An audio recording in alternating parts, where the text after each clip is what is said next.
పలాసలో జీడి పరిశ్రమలకు తాత్కాలికంగా బ్రేక్ పడింది. ఒకప్పుడు కార్మికుల సందడితో కళకళలాడే జీడి ఇండస్ట్రీ ఇప్పుడు బంద్తో వెలవెలబోతోంది. ఆర్థిక నష్టాల నుంచి బయటపడేందుకు వ్యాపారులు స్వచ్ఛందంగా 10 రోజుల బంద్కు వెళ్లారు. ఆగస్టు 3 వరకు పరిశ్రమలను మూసివేసి మార్కెట్లో కృత్రిమ కొరత సృష్టించడం ద్వారా ధరలు నిలబెట్టాలనే ప్రయత్నం చేస్తున్నారు. మిడిల్ ఈస్ట్ యుద్ధ ప్రభావంతో విదేశీ ఎగుమతులు దెబ్బతినడం, నిల్వలు పేరుకుపోవడం, ధరలు కుప్పకూలడంతో ఇప్పటికే జీడి పరిశ్రమ తీవ్ర సంక్షోభంలో కొట్టుమిట్టాడుతోంది. దీనికి తోడు వ్యాపారులు సైతం బంద్ ప్రకటించడంతో జీడి సాగు చేస్తున్న రైతుల పరిస్థితి ఏంటన్నది ప్రశ్నార్థకరంగా మారింది. ఈ మొత్తం పప్పు తయారు చేయడానికి మన పిక్కలు చాలవు. మన పిక్కలు చాలకపోవడం వల్ల ఇతర దేశాల పిక్కలు తెస్తాం మనం. ఆ పిక్కలు రావడం లేదు. దానివల్ల ఏమైందంటే జీడి పిక్కల రేటు పెరిగిపోయింది, జీడిపప్పు రేటు తగ్గిపోయింది.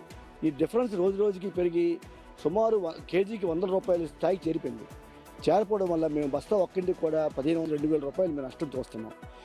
దీనివల్ల కొన్ని కోట్ల రూపాయల నష్టం పలాసకి రావడానికి అవకాశం ఉంది. కాబట్టి కొంతమేర కృత్రిమ కొరత క్రియేట్ చేసి తద్వారా వస్తున్న రోజులు కూడా మనకి గణేష్ పూజ ఉంది, రాఖీ పండుగ ఉంది, దీపావళి వస్తున్నాయి, ఆటోమేటిక్ సేల్స్ ఉంటుంది. దానికి తోడు ఈ కృత్రిమ కొరత మనం క్రియేట్ చేస్తే కొంతమేరకు బాగుంటుందనే ఉద్దేశంతో కేవలం 10 రోజులు మాత్రమే కార్మిక సంఘాల తాలూకా సహాయంతో మేము చేస్తున్నాం. మళ్ళీ ఆగస్టు 3 నుంచి పూర్తి స్థాయిలో ఫ్యాక్టరీస్ ఓపెన్ చేస్తాం.